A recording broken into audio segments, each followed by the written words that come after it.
So earlier in the day, you mentioned about some random lady harassing you. Would you mind telling me about it? Yeah.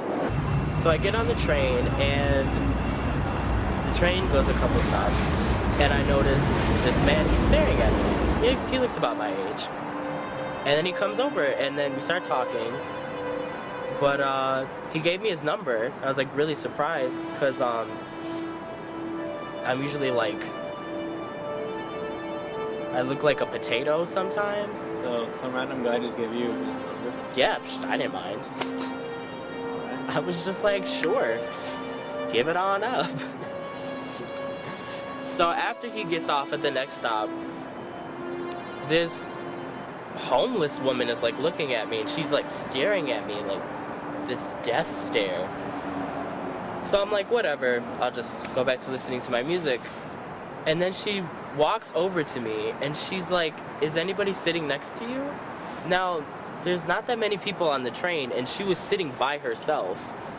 So I'm like, why, out of all these people on the train, do you want to sit next to me?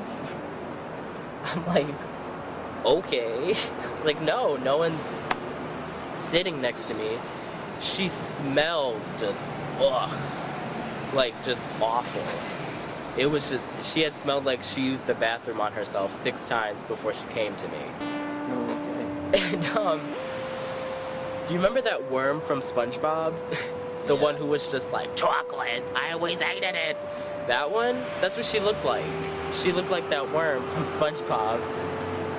And she looks at me, and she was like, you know, you're really handsome.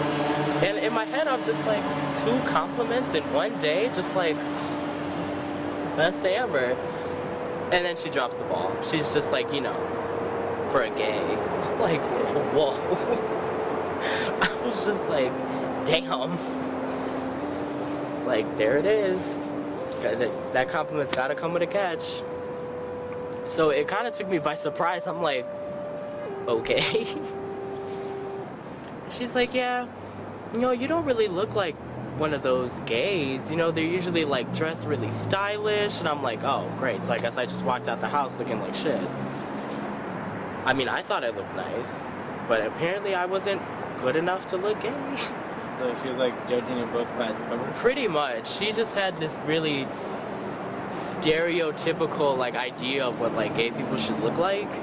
She said that they're always dressed fancy. They always have like, she said like makeup on their face, and I'm just like, I'm pretty sure most of them don't wear makeup 24/7. She kind of was like describing like a drag queen, to be honest. And I was just like, really? They do all that? I was like, I didn't know. I thought they just look normal. And she's like, they're not normal. They're abominations. She's like, I don't think you're an abomination. I'm like, thanks. Like, thank you for thinking I'm not an abomination.